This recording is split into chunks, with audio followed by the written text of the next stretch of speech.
I was alone in my apartment at 2:47 a.m. when Jesus appeared in my living room and told me that the miracle millions of Christians are praying for, the breakthrough they're desperately seeking, is actually being withheld from them.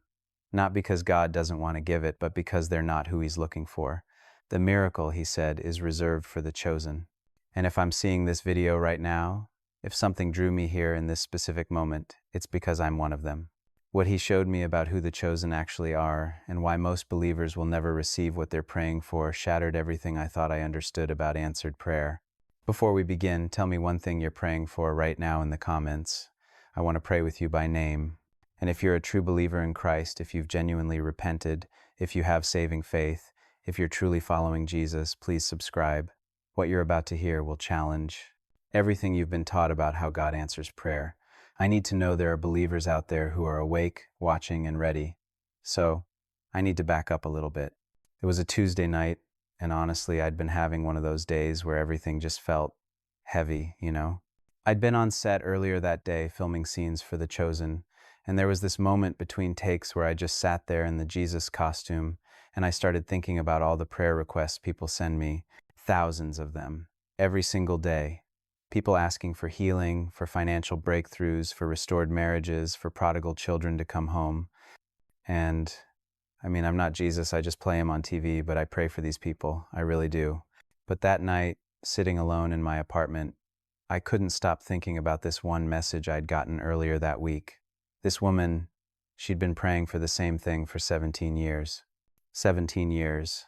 And she said, I have faith. I know God can do it. So why won't He?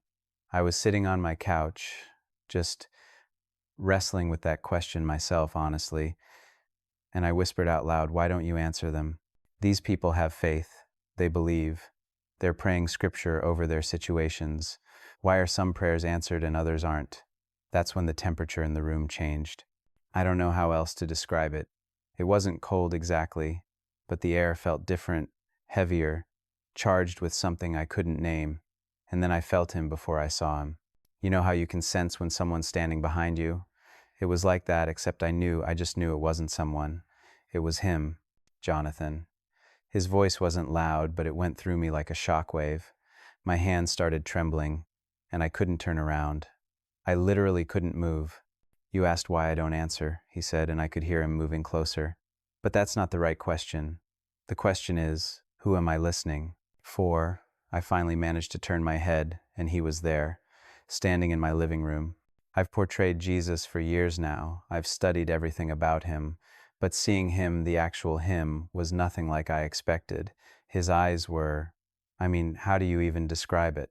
They were full of love, yes, but also fire, authority, and something that looked like grief. Lord, my voice cracked. I don't understand. He sat down, not on my couch, but sort of beside it, and he looked at me with this expression that was both tender and devastating. I'm going to show you something tonight, he said, and it's going to be difficult for you to see. But if you're asking me these questions, it's because you're ready to know the truth. I nodded. Even though my heart was pounding so hard, I thought it might break through my chest. The miracle, he began, the breakthrough, the answered prayer, it's not for everyone who asks. It's for the chosen. And before you misunderstand, let me be clear. The chosen aren't who your church has taught you they are. And then the vision started. My living room didn't disappear, but it was like another reality opened up right in front of me. I could still see my coffee table, my TV, but I could also see. I don't know how to explain it. It was like watching a movie, except I was inside it and outside it at the same time. I saw a prayer meeting, maybe 40 or 50 people all gathered in what looked like a church sanctuary. They had their hands raised, some were kneeling, and they were crying out to God, loud, passionate prayers. I could hear specific requests. God, heal my daughter. Lord, save my marriage. Father, provide this financial breakthrough. The fervor was real. The emotion was genuine. These weren't fake people going through the motions. They believed. I could feel their faith radiating from them. Watch, Jesus said quietly beside me. I watched. And then I started to see something else, something the people couldn't see. Above each person, like a caption I could read in my spirit, words appeared. Not words they were saying out loud, but words that represented, I guess you'd call it, their heart's true motivation. over a woman praying desperately for her son's salvation, so my friends will see that I'm a good mother, over a man crying out for a business breakthrough, so I can finally prove to my father that I'm successful, over another woman asking for healing, so I won't have to trust you with my fear anymore. I felt sick. Lord, I whispered, they don't even know. They think they're praying in faith. I know what they think, he said, and there was so much sorrow in his voice. But I don't answer the prayer of the lips, Jonathan. I answer the prayer of the heart.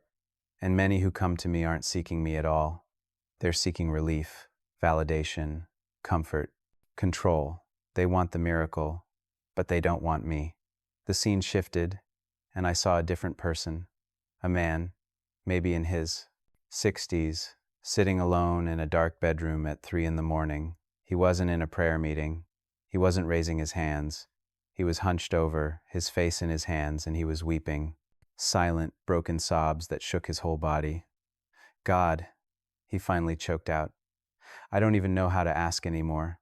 I've prayed for so long and I don't. I don't understand your ways. But I trust you, even if you never give me what I'm asking for. I trust you. I need you, not the answer. I need you. Over his head, the words appeared. Take all of me, I just want you. And suddenly the room he was in filled with light. Not physical light that he could see, he kept crying. Unaware, but I saw it in the vision. Jesus was there with him, right there, kneeling beside him, his hand on the man's shoulder, and he was weeping too. This one, Jesus said to me, his voice thick with emotion. This is who the miracle is for. This is the chosen. I was shaking. But Lord, he didn't even ask with faith. The others, they believed. You could do it. They claimed your promises. They claimed promises like weapons to demand their will. He interrupted, and his tone was firm now. Faith isn't convincing yourself I'll do what you want. Faith is trusting me when I don't. The chosen aren't the ones with the most confident prayers, Jonathan. They're the ones who want me more than they want the miracle. The vision shifted again, and I saw a church service, a big one, thousands of people. The worship was powerful, the preaching was dynamic, and at the end, hundreds came forward for prayer. The prayer team moved through the crowd, laying hands on people, declaring breakthrough and healing and restoration. Show me who receives the miracle, Jesus said, and it felt like a test. I looked. I searched the crowd, expecting to see the people at the front, the ones most vocal in their faith, the ones who'd been in church the longest. But instead, my attention was drawn to a young woman near the back. She hadn't come forward. She was sitting in her chair, head bowed, tears streaming down her face. She wasn't praying for a miracle. She was praying, God, change me. I don't want to be this person anymore. I don't care what it costs. I want to be yours. And I saw it, the miracle she'd needed for months, the thing she'd almost given up asking for, suddenly released. Not because she asked for it in that moment, but because she'd finally stopped making it the point. He had become the point. Do you see? Jesus asked me. I think so, I said, but my voice was uncertain. But Lord, this isn't what we teach. We tell people to pray with faith, to believe they'll receive, to claim your promises. Are you saying that's wrong? He looked at me with those eyes that saw everything. I'm saying you've confused faith with entitlement. You've turned prayer into a transaction. Ask and receive, you tell them. Believe and it will be done. But you've left out the most crucial part.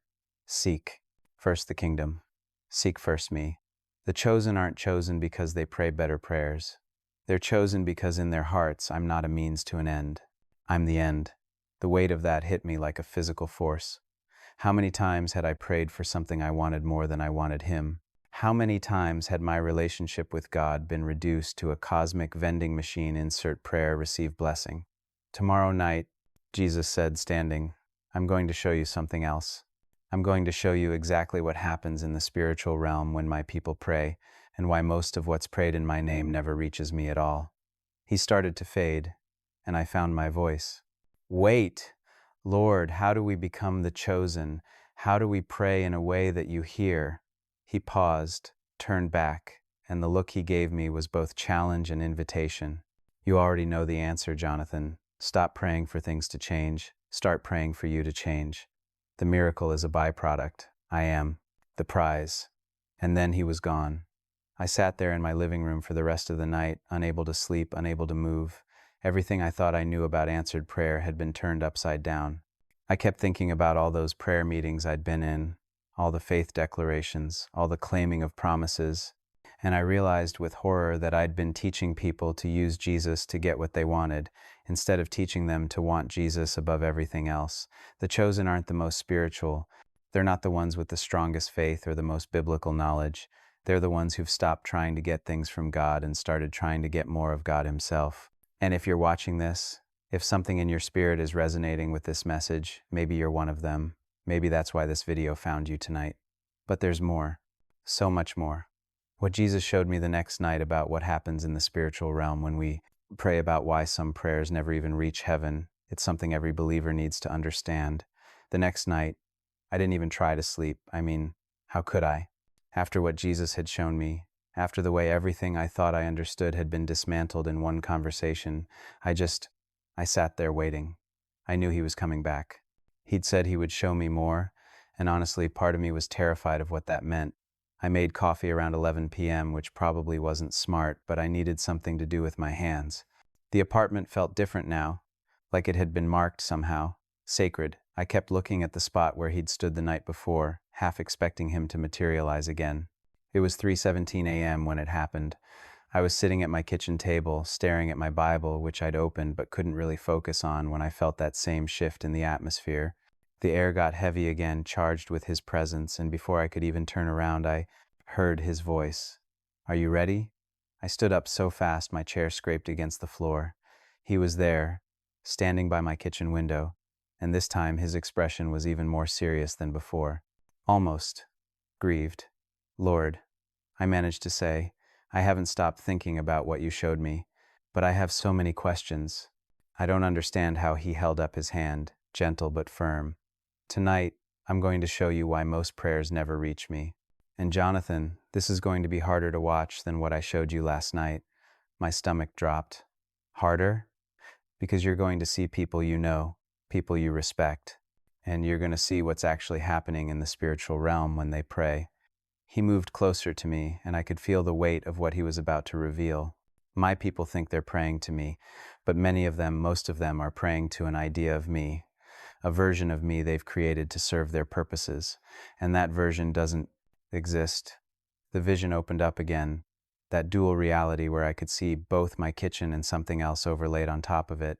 This time, I saw a massive sanctuary, one of those megachurches with stadium seating and professional lighting. The worship was incredible, the production was flawless, and the senior pastor was on stage leading the congregation in what he called strategic prayer. "We're going to pray with authority tonight," the pastor declared, his voice booming through the speakers. "We're going to command blessing into our lives. We're going to decree and declare breakthrough. God has promised us abundance, and we're going to take hold of what's rightfully ours." The congregation erupted in agreement, thousands of voices declaring, claiming, commanding. The energy in the room was electric, and I thought, this is faith, this is what we're supposed to do, right? But then Jesus said, "Look up." I looked up not with my physical eyes, but with whatever spiritual sight He'd given me in the vision, and what I saw made my blood run cold. The prayers were rising up from the congregation like visible streams of light, thousands of them, all shooting upward. But they weren't reaching heaven. They were hitting something, a ceiling, an invisible barrier made of, I don't even know how to describe it. It looked almost like glass, except it was made of their own words, their own declarations. Their I claims and I decrees had formed a barrier between them and God. "They're praying to their own will," Jesus said quietly. "They're using my name to bless their agenda, and I don't respond to that.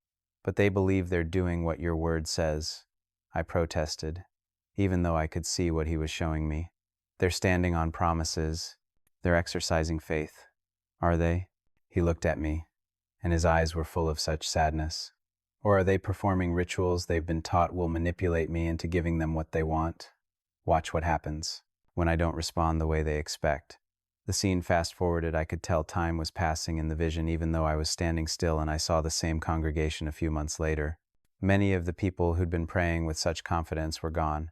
The pastor was preaching about spiritual warfare, about how the enemy was blocking their blessings, about how they needed to pray harder, fight more, Push through.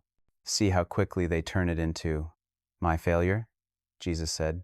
When I don't answer prayers that were never truly directed at me, they assume either I'm withholding from them or the enemy is blocking them.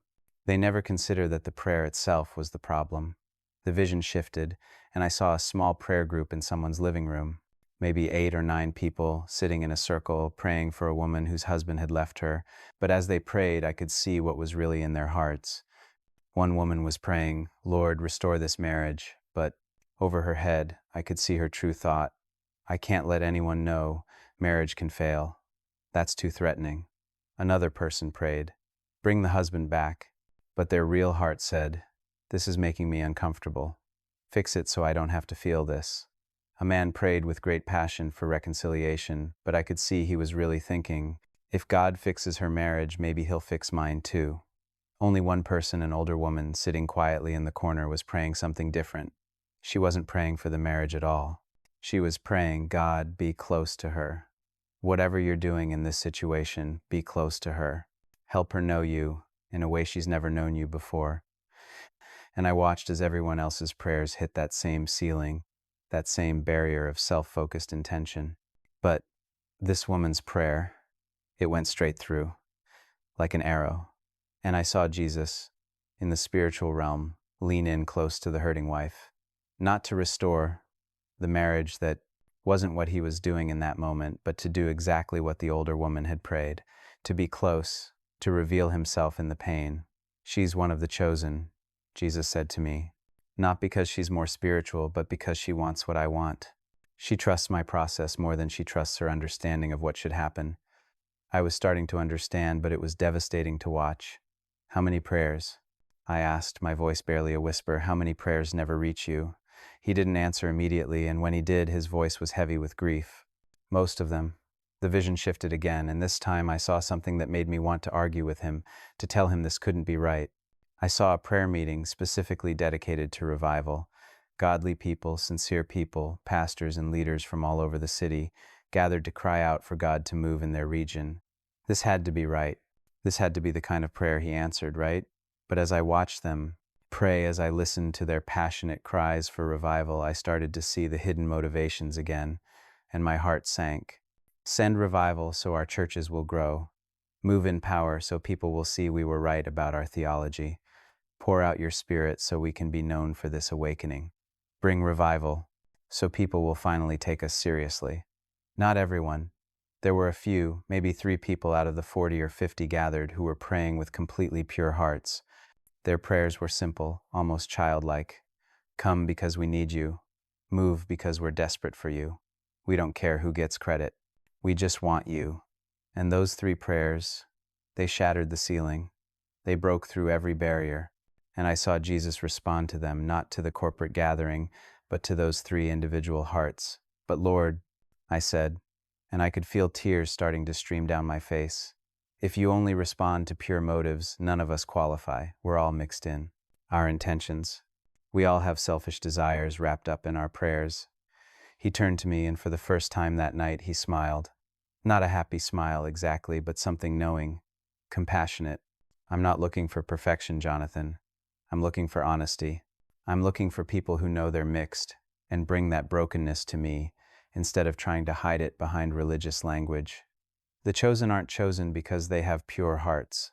They're chosen because they want pure hearts, and they're willing to let me expose everything that isn't." He waved his hand, and the vision changed one more time. This time, I saw a teenage girl, maybe 16 or 17, sitting in her car in a church parking lot. The service had just ended, and everyone was filing out, talking and laughing, but she'd stayed behind. She was crying, her hands gripping the steering wheel, and she was praying, but it wasn't pretty. She wasn't using any of the right words. She wasn't claiming anything or decreeing anything. "God, I don't even know if you're real," she sobbed. "Everyone in there seems so sure, and I feel nothing. I feel empty, and I'm so tired of pretending. If you're actually real, if you actually care, I need you to show me, because I can't keep faking this. I don't want their version of you. I don't want the performance. If there's a real you behind all this religion, please let me know you." and I watched my breath catching in my throat as Jesus appeared in that car. Not visibly, not in a way she could see yet, but he was there, sitting in the passenger seat, weeping with her, his hand on her shoulder. "This is the chosen," he said to me, his voice breaking. "The ones who stop performing and start being real. The ones who risk heresy by admitting they're not sure. The ones who've been burned by religion but still have this ache for me underneath all the disappointment." "But she doesn't even know if she believes," I said. "No," he agreed. "But she wants to, and she wants truth more than she wants comfort. She's willing to walk away from everything if it's not real, which means if she finds me, when she finds me, she'll actually have me. Not a substitute, not a religious system. Me." The vision faded and I was back in my kitchen, just Jesus and me, and I couldn't stop crying. I thought about all the prayers I'd prayed in my life, all the times I'd come to him with an agenda, with a list of demands dressed up in spiritual language, all the times I'd tried to use faith as a tool to get what I wanted instead of as a surrender to what he wanted. "I've been doing it wrong," I said, the words tumbling out. "All these years, Lord, I've been teaching people to do it wrong. I've been part of the problem." He didn't contradict me, which somehow made it worse and better at the same time. "So how do we fix this?" I asked, looking up at him. "How do we pray in a way that actually reaches you? How do we become the chosen?" He sat down at my kitchen table, which felt surreal, Jesus sitting at my IKEA table, and he gestured for me to sit too. "Tomorrow," he said, "I'm going to give you the test. I'm going to show you exactly what I'm looking for, and it's going to challenge everything your Christianity has become comfortable with. But if you're truly one of the chosen, you'll recognize it. You'll feel it in your spirit. Because the chosen aren't chosen by me, Jonathan.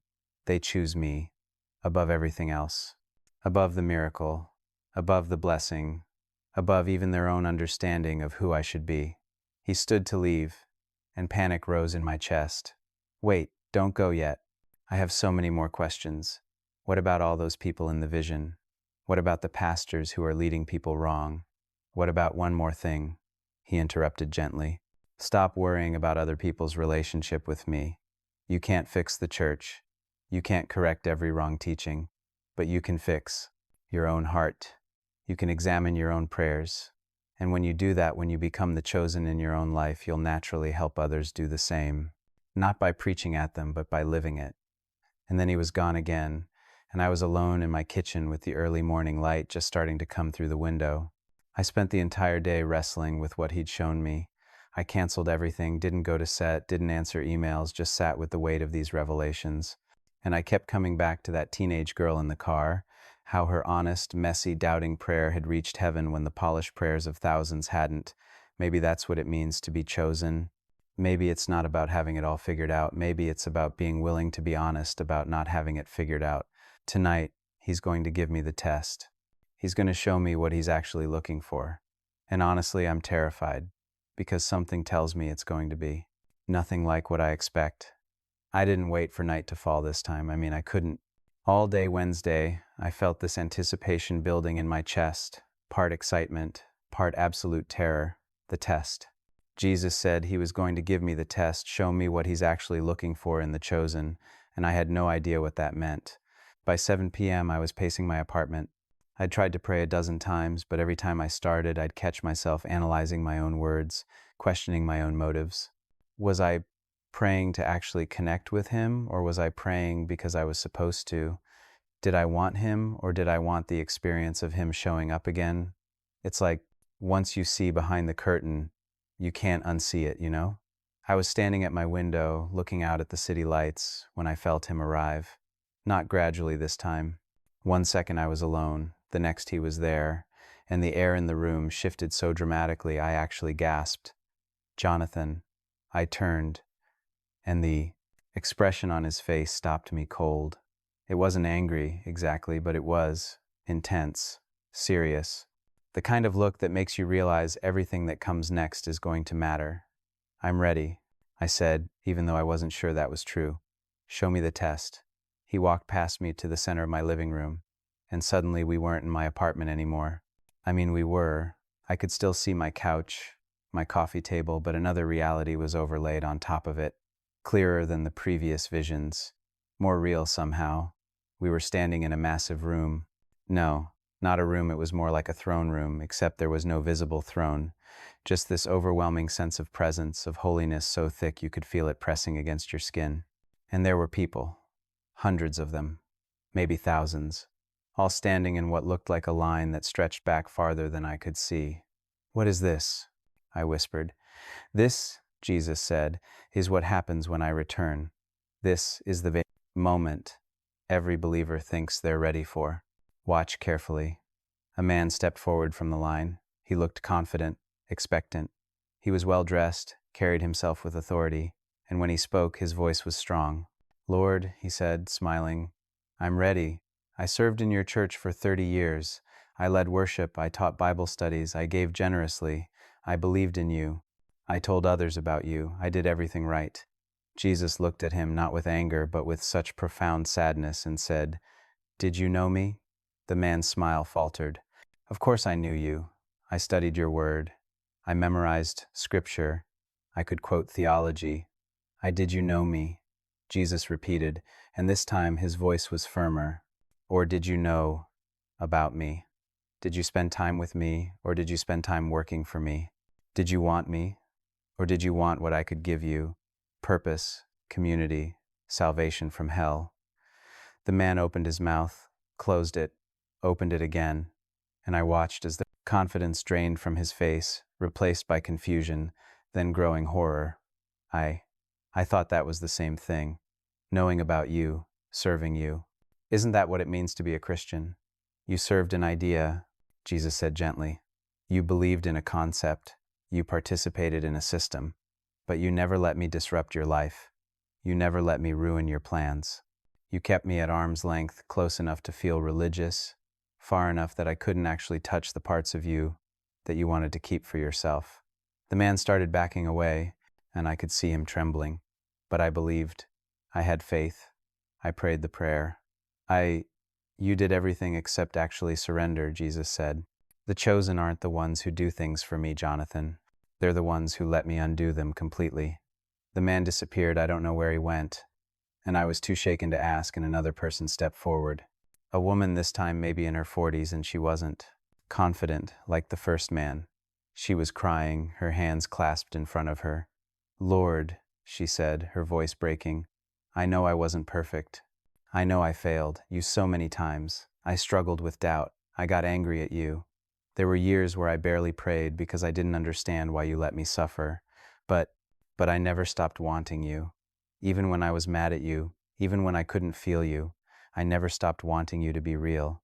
I want to be with you. That's all I've ever really wanted."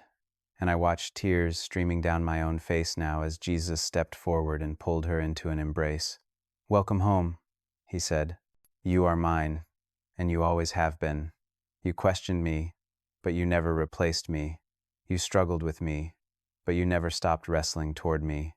You wanted me more than you wanted easy answers, and that's what I was looking for." She collapsed against him, sobbing, and he held her like she was the most precious thing in existence.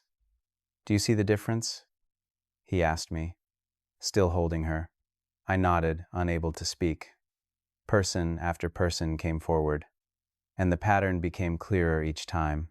The ones who'd done everything right, who'd followed all the rules, who'd been faithful church members, who'd built their entire lives around Christian activity, many of them were turned away. Not because Jesus didn't love them, but because they'd never actually wanted him. They'd wanted salvation, security, community, purpose, a blessed life. They'd wanted the benefits of knowing Jesus without the cost of being known by him.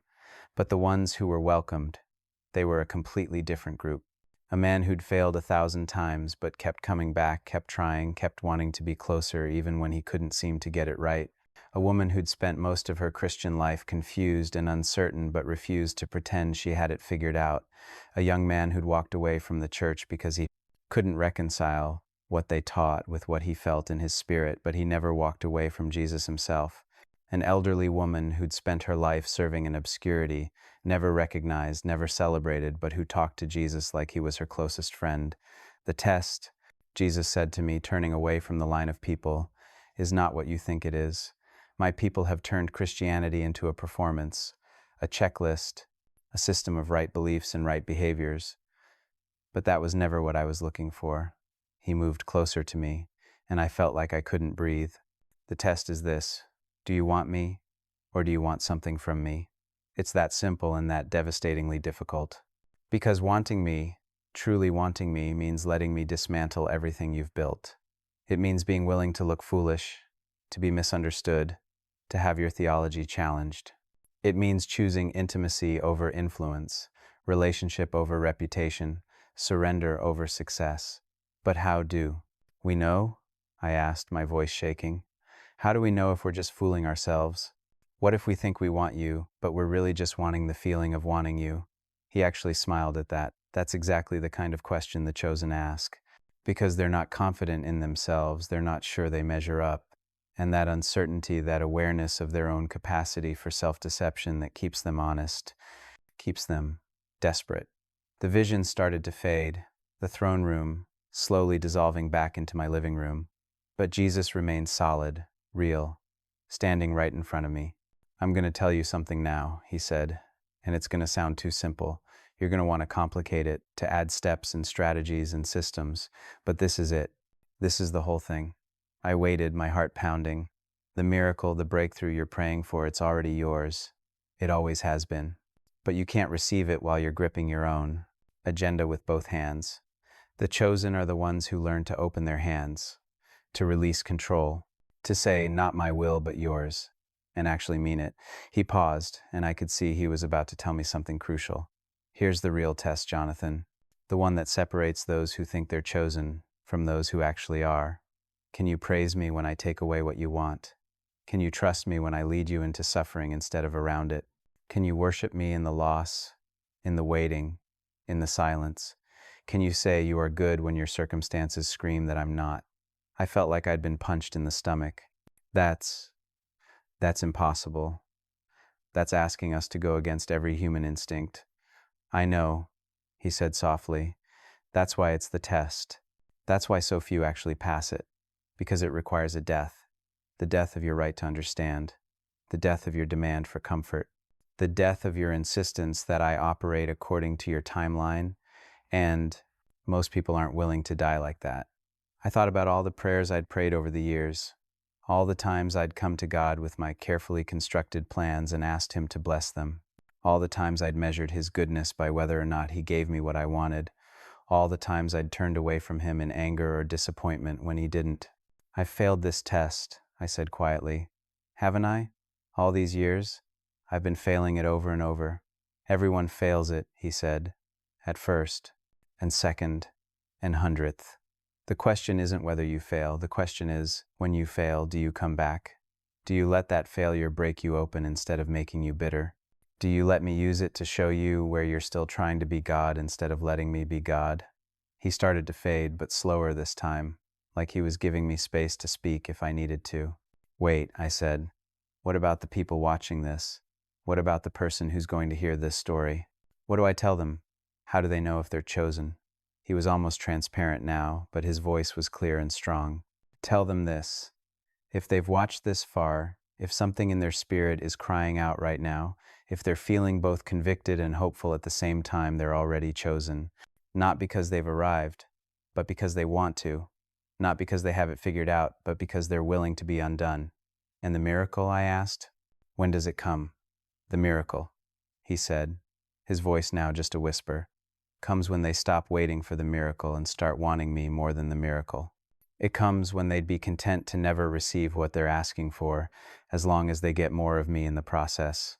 That's when their hands are finally open enough for me to fill them. And then he was gone, and I was standing alone in my living room I checked my phone 11:43 p.m., but I felt different, changed, like something inside me had been reset. I sat down on my couch, and I did something I hadn't done in years. I prayed without asking for anything. I just talked to him. Honestly, no performance, no religious language, no trying to sound spiritual. God, I said out loud to my empty apartment, I don't think I've really known you. I've known about you. I've studied you, worked for you, portrayed you, but I don't think I've actually wanted you more than I wanted other things. And I'm scared to want you that much, if I'm being honest, because I don't know what that will cost me. But I want to want you. Does that count? Can that be enough to start? I sat in the silence, waiting, and I didn't hear his voice again that night, but I felt something, a warmth, a presence, a sense of acceptance, like he was saying, yes, that's enough. That's exactly what I was waiting for. So here's what I need you to hear, whoever's watching this. The miracle you're praying for, the healing, the breakthrough, the restoration, the provision, it's not being withheld from you because God doesn't love you or because you lack faith. It's being held back because you're holding something back. You're keeping your hands closed around your agenda, your timeline, your understanding of how things should go. The chosen aren't chosen because they're better than anyone else. They're chosen because they've learned to open their hands, to let go, to want God more than they want the answer. And here's the beautiful, terrifying truth. The moment you truly reach that place, the moment you genuinely care more about knowing Him than getting what you need, that's when the miracle becomes possible. Not guaranteed, but possible. Because suddenly you're in a position to actually receive it without it becoming an idol. Maybe you're watching this and you're angry. You're thinking, I've been praying for years. I've been faithful. And you're telling me it's because I want it too much? And I get it. I would have been angry too before. These 3 nights. But it's not that you want it too much. It's that you want Him too little. Or maybe you're watching this and you're feeling this ache in your chest, this longing you can't quite name, and you're realizing that underneath all your prayers for things, there's been this deeper prayer you haven't known how to voice. I just want you. I'm tired of the performance. I'm tired of getting it right. I just want to know you're real and you're close and you see me. If that's you, if that's the prayer rising up in your heart right now, then you're the chosen. Not because you've arrived, but because you're finally being honest about where you actually are. The test isn't whether you can quote scripture or serve faithfully or have perfect theology. The test is whether you can open your hands, whether you can release your grip on what you want long enough to receive what He wants to give you, whether you can say, your will, not mine, and mean it even when His will leads you through the fire instead of around it. I don't have this figured out. These 3 nights with Jesus didn't suddenly make me perfect or give me all the answers. If anything, they left me with more questions, more uncertainty, more awareness of how little I actually know. But they also left me with something else, a hunger. A genuine, desperate hunger for Him that I'm not sure I've ever felt before. And maybe that's the point. Maybe being chosen doesn't mean you're confident and certain and spiritually mature. Maybe it means you're hungry and desperate and finally honest enough to admit you have no idea what you're doing, but you want Him anyway. So here's my challenge to you, and honestly, it's a challenge to myself too. Stop praying for the miracle for 1 week. Just 1 week. Instead, every time you're tempted to ask God for what you want, just tell Him you want Him. Talk to Him like a friend. Be honest about your doubts, your fears, your disappointments. Stop performing and start being real. And watch what happens. Watch how it changes your prayers. Watch how it changes your relationship with Him. Watch how it changes you. Because the miracle isn't the point. It never was. He is the point. And once you understand that, once you want Him more than you want anything else, you become the kind of person who can actually handle the miracle without it destroying you. The chosen aren't waiting for a sign. They're not looking for confirmation. They already know, deep in their spirit, that they're His. Not because they're special, but because they want to be. Not because they've earned it, but because they've stopped trying to earn it and started simply receiving it. If you're still watching, if you've made it this far, then maybe, just maybe, this video found you for a reason. Maybe you're one of them, one of the chosen. Not because you're better, but because you're finally tired of pretending and ready to be real. The miracle you're praying for. It might come tomorrow. It might come in a year. It might come in a way you don't recognize because it looks nothing like what you expected. Or it might not come at all, and something better, something deeper, might take its place. But I promise you this. If you start wanting Him more than the miracle, if you start seeking His face instead of His hand, if you start opening your hands and releasing your grip on how things are supposed to go, you'll become the kind of person who doesn't need the miracle to be okay. Because you'll have Him, and He's always been the real miracle all along. Tell me in the comments, are you willing to take that challenge? Are you willing to spend 1 week praying without asking for anything except more of Him? Because I'm going to do it, starting tonight. And I have a feeling it's going to wreck me in the best possible way. You are the chosen. Not because I said so, but because you're here, you're listening, and something in your spirit is responding to this truth. Now the question is, what are you going to do about it? God bless you. And may you discover that the miracle you were looking for has been standing right in front of you all along, waiting for you to finally see him.